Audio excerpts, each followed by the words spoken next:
दोस्तों नमस्कार। आप लोग कैसे हैं? उम्मीद है कि शानदार ज़बरदस्त जिंदाबाद होंगे। जहां कहीं पर होंगे स्वस्थ मस्त और ज़बरदस्त होंगे। आपकी पढ़ाई बेहतर तरीके से चल रहा होगा, किसी भी समस्याओं का सामना नहीं करना पड़ रहा होगा। दोस्तों अगर चैनल पर आप नए हैं तो चैनल को सब्सक्राइब कर लें, लाइक कर लें, शेयर कर लें, क्योंकि अब आगाज़ हो चुका है जेनेटिक्स का। दोस्तों मैंने पिछले वीडियोज़ में आपसे कुछ टर्मोलॉजी के बारे में बात किया था। जेनेटिक्स के वो टर्मोलॉजी जो आपको पूरे जेनेटिक्स में को समझाने में एक महत्वपूर्ण भूमिका निभाता है। आज उसी टर्मोलॉजी का एक दूसरा पार्ट है जो कि अभी कुछ बचे हुए थे टर्मोलॉजी, हम उसके बारे में डिस्कशन करने के लिए आपके साथ जुड़ा हुआ हूँ और हमें पूरी उम्मीद है कि ये वीडियो आपको पसंद आएगी। अगर वीडियो पसंद आए तो लाइक शेयर ज़रूर करिएगा। तो दोस्तों आइए हम कौन कौन से वो टर्मोलॉजी हैं जो अभी बचे हुए हैं। तो जेनेटिक्स के जो टर्मिनोलॉजी है जो अभी बचे हुए हैं, जो डिस्कशन करने बाकी हैं, वो कौन कौन से टर्मोलॉजी हैं, हम उसे एक नज़र डाल लेते हैं और देखते हैं। हमने कहा कि अभी आपको पढ़ाना बचा है फिनोटाइप, दूसरा है आपको बचा है जीनोटाइप, तीसरा बचा है फिनोकॉपी और चौथा बचा है हाइब्रिड विगर और पांचवा बचा है इनब्रीडिंग डिप्रेशन। ये इतने टॉपिक टर्मिनोलॉजी आपसे अभी डिस्कशन करने हमें बाकी है। दोस्तों हम आपको बता दें कि यह टर्मिनोलॉजी इतना उपयोगी है आपके लिए कि आपको यह पूरे जेनेटिक्स को समझाने में अपनी एक भूमिका अदा करेगा। इसीलिए हमने सबसे पहले टर्मिनोलॉजी के बारे में ही डिस्कशन करने का पूरी तरीके से प्रयास किया है। हम वन बाय वन इन सभी टर्मिनोलॉजी के बारे में डिस्कस करेंगे और जानेंगे कि phenotype, genotype, phenocopy, hybrid vigour, inbreeding depression क्या होता है। हम इसे जान करके तब हम जो जेनेटिक्स की कोर आपका कह सकते हैं पॉइंट्स हैं या जो चैप्टर्स की मुख्य इम्पोर्टेंस पॉइंट्स हैं उसके बारे में आपसे डिस्कशन करने की कोशिश करूंगा। तो दोस्तों आइए सबसे पहले हम फिनोटाइप को डिस्कशन करते हैं।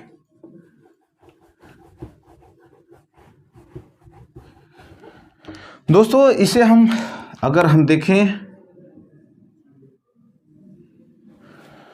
दोस्तों आप लोग अक्सर गांव में यह कहावतें प्रचलित हैं और कही भी जाती हैं कि जैसे अगर किसी माँ बाप की माता पिता के संतान हैं, उस माता पिता का जो संतान है, अगर संतान बाहर से देखने में अगर माता या पिता जैसे लगता है तो हम कहते हैं कि भैया इसमें जो है, अगर माता जैसे लग रहा है तो कहते हैं कि माता की कैरेक्टर इसमें क्या है। दरअसल हम बाहरी बनावट को देख करके, बाहरी वेशभूषा को देख करके हमने डिसाइड किया कि ये किसको पड़ा है, माता को पड़ा है। अगर वेशभूषा पिता जैसा है तो हम क्या कहेंगे, वो पिता को पड़ा है। दरअसल सेम कंडीशन इस फिनोटाइप में भी आता है कि अगर किसी भी ऑर्गेनिज्म की एक्सटर्नल मॉर्फोलॉजिकल अपीयरेंस, बाहरी जो इसकी मॉर्फोलॉजी है उसका स्टडी किया जाता है एक विशेष कैरेक्टर को ध्यान में रख करके, तो हम उसे कहते हैं फिनोटाइप। इसका मतलब ये हुआ कि अगर हम इसे डिफाइन करने की कोशिश करें तो लिख सकते हैं कि it is a external morphological appearance of organism for a particular character. एक पर्टिकुलर कैरेक्टर के आधार पर किसी भी ऑर्गेनिज्म का जो एक्सटर्नल मॉर्फोलॉजी है वही क्या कहलाता है, फिनोटाइप कहलाता है। जैसे अगर हम मेंडल की बात कर लें, क्योंकि हम जेनेटिक्स पढ़ रहे हैं और जेनेटिक्स में अगर मेंडल की बात ना करें तो शायद सही नहीं होगा। मेंडल ने जब मटर के पौधों का, पाइसम सटाइवम के पौधों का सिलेक्शन किया था, तो उन्होंने क्या किया था, जो उसकी एक्सटर्नल मॉर्फोलॉजी है, जैसे उन्होंने क्या किया कि प्लांट के साइज को देखा, प्लांट के शेप को, साइज को देखा, उन्होंने पत्तियों के कलर को देखा, उन्होंने फ्लावर के कलर को देखा, उन्होंने फ्लावर के पोजीशन को देखा। ये सभी क्या है, ये सभी एक्सटर्नल मॉर्फोलॉजी है। तो जहाँ किसी करेक्टर, पर्टिकुलर करेक्टर को विशेष में रख करके किसी ऑर्गेनिज्म के हम एक्सटर्नल मॉर्फोलॉजी का स्टडी करते हैं, वही क्या कहलाता है, फिनोटाइप कहलाता है। मुझे उम्मीद है कि आपको समझ में आई होंगे। दूसरी बात आते हैं जीनोटाइप के बारे में।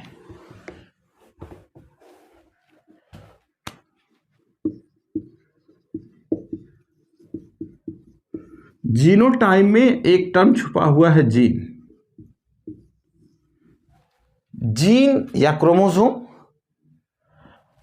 अब यहां पर अगर हम इसे कहने जाएं तो वहां तो हमने एक्सटर्नल मॉर्फोलॉजी को ध्यान में रखा था, लेकिन अब यहां क्या है, किसी एक विशेष कैरेक्टर को बेस बनाकर अगर हम ऑर्गेनिज्म के जेनेटिक मॉर्फोलॉजी का या जेनेटिक स्ट्रक्चर का या जेनेटिक बिल्डअप का कि कैसे ऑर्गेनिज्म का फॉर्मेशन हुआ है, यदि हम उसको डिस्कशन करते हैं तो वो क्या कहलाता है, क्या कहलाता है, जीनोटाइप कहलाता है। तो इसका मतलब है, इसे हम लिख सकते हैं कि it is a internal morphological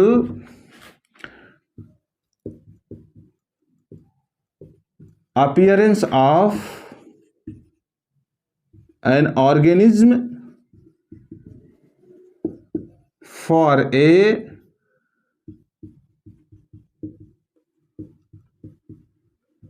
particular character।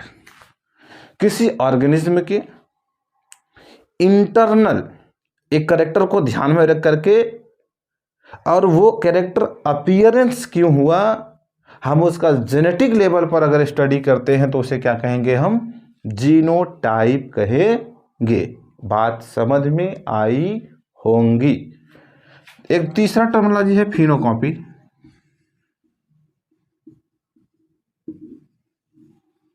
ठीक है, फिनोकॉपी का मतलब है कि किसी सेम अगर हम डिफरेंट जीनोटाइप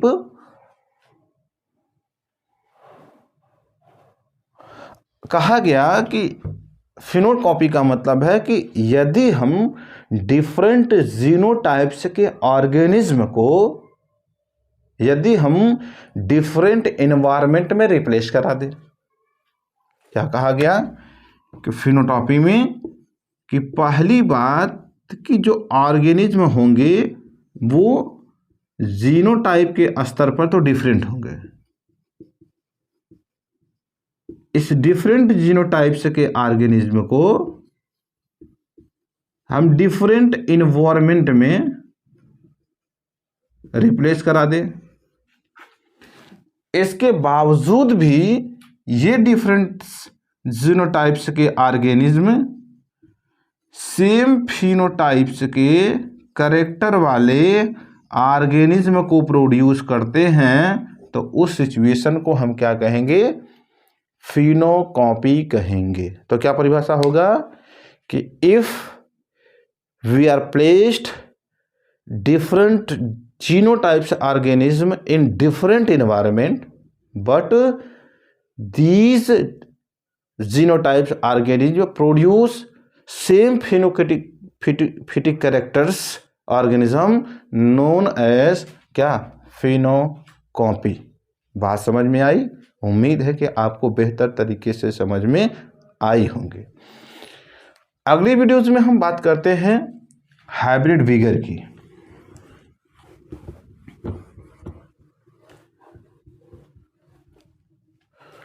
दोस्तों, ये है आपका हाइब्रिड विगर। विगर का मतलब होता है सुपीरियोरिटी। सुपीरियोरिटी का मतलब होता है कि अपने आप को बेहतर दिखाना। जैसे मैंने कहा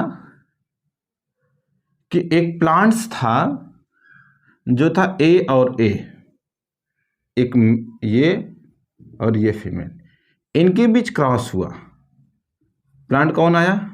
ए आया। इसका मतलब ये है कि जो करेक्टर इसमें था वही करेक्टर इसमें भी था और वही करेक्टर इसमें भी है।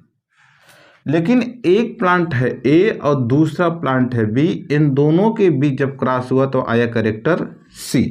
देखा गया कि ये सभी तो करेक्टर में सेम थे, लेकिन ये करेक्टर में कैसा निकला? इनसे क्या निकला? सुपीरियर निकला। क्या निकला? सुपीरियर निकला। ये है कौन? ये है ऑफस्प्रिंग। और ये कौन है? ये है पेरेंट। तो इसका डिफिनेशन क्या हुआ कि यदि ऑर्गेनिज्म या ऑफस्प्रिंग अपने पेरेंट्स से सुपीरियरिटी शो करना शुरू कर दे, सुपीरियर होना शो करना शुरू कर दें, तो हम उसी को क्या कहते हैं? हाइब्रिड विगर कहते हैं।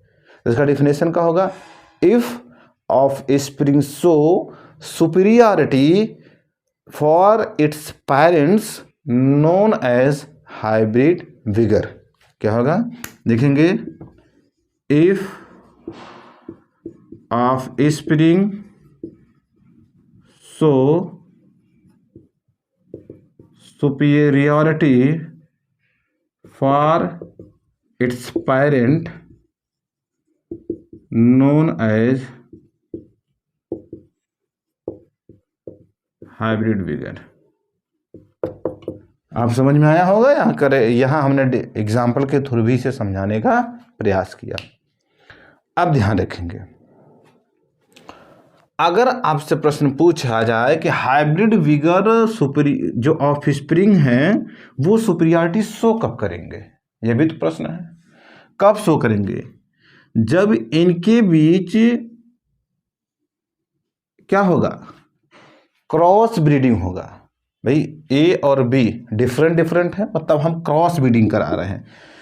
जब ऑर्गेनिज्म के बीच क्रॉस ब्रीडिंग होगा तो उस समय हम लिख सकते हैं कि जब क्रॉस ब्रीडिंग होगा तो क्रॉस ब्रीडिंग के कंडीशन में जो हाइब्रिड विगर की कंडीशन है वो क्या होगी?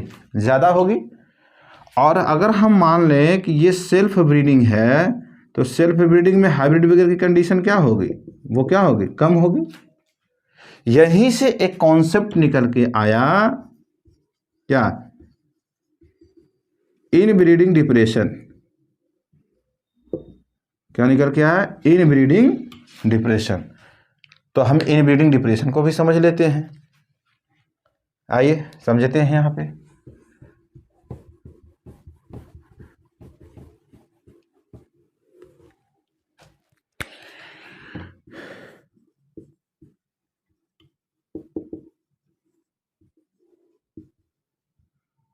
एक बात आपको पता है, नहीं पता तो जान जाइए। जब किसी प्लांट में जैसे ए और ए मिला, ए फिर सेल्फ क्रॉस कराया, फिर क्या मिला? ए मिला, फिर क्या कराया? सेल्फ क्रॉस, फिर क्या मिला? ए। अगर ये सिचुएशन, अगर ऐसा सिचुएशन कहीं देखा जाता है, बार बार इन ब्रीडिंग कराई जाती है। इन ब्रीडिंग का मतलब होता है सेल्फ ब्रीडिंग। अगर बार बार सेल्फ ब्रीडिंग कराई जा रही है तो आप देखेंगे कि धीरे धीरे जो ऑफस्प्रिंग आ रहा है, 1 जनरेशन, 2 जनरेशन, 3 जनरेशन, ये धीरे धीरे क्या हो जाएंगे? क्वालिटी में क्या हो जाएंगे? इनकी क्वालिटी में कमी आती जाएगी। और वहां क्या रहा है कि क्वालिटी अच्छी होनी चाहिए, सुपीरियरिटी शो करना चाहिए ऑफस्प्रिंग को। लेकिन क्या यहाँ पे सुपीरियरिटी शो हो रही है? नहीं हो रही। इसका मतलब है कि इन ब्रीडिंग के कारण जो सुपीरियरिटी है उसमें क्या आ रही है, कमी आ रही है। तो अब हमको ब्रीडिंग चाहिए कैसा, हमें ब्रीडिंग चाहिए क्रॉस ब्रीडिंग, क्योंकि जब क्रॉस ब्रीडिंग होगा तो उसमें जो नए नए ऑफ स्प्रिंग आएंगे वो करेक्टर में क्या होगा, पेरेंट्स के कंपैरिजन में क्या होगी, गुणवत्ता में अच्छे होंगे, सुपीरियरिटी शो करेंगे। वही बात हम यहाँ समझना चाहते हैं कि लिख सकते हैं कि loss of hybrid vigour due to inbreeding known as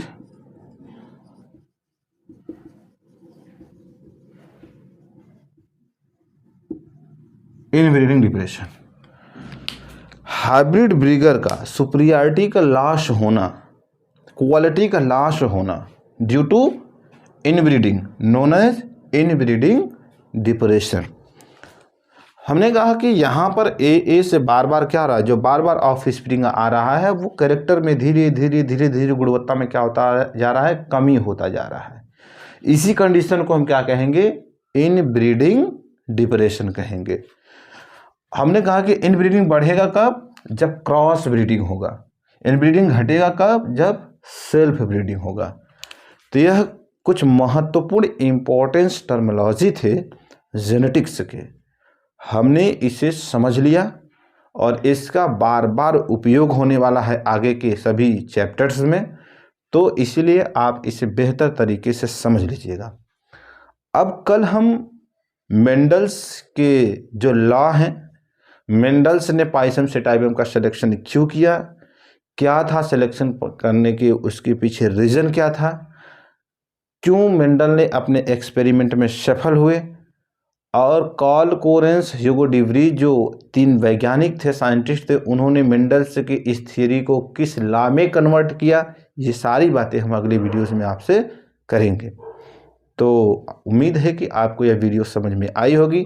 अगर वीडियो समझ में आई हो तो चैनल को सब्सक्राइब करें, लाइक करें, शेयर करें, जिससे आप तक बेहतर से बेहतर कंटेंट पहुंच सके। बहुत बहुत धन्यवाद।